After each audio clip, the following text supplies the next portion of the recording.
Wajano, wekuno,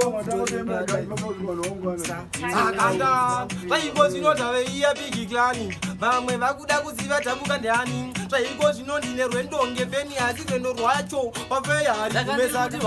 apa ndakutangidza mawani, vamwe vaibvunga kanditori chigulani, handisi chigulani bati kanditori nepulani, pese pandasvika ndatenda kuvamura majurusaka taura ndaiva neshavero imi kusvika pakujuru jamajuru neurimi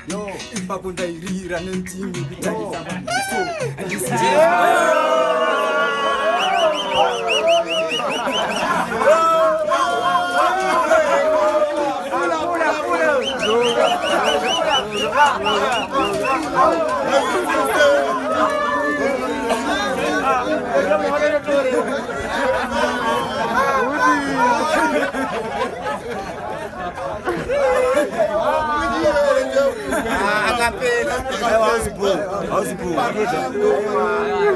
chipule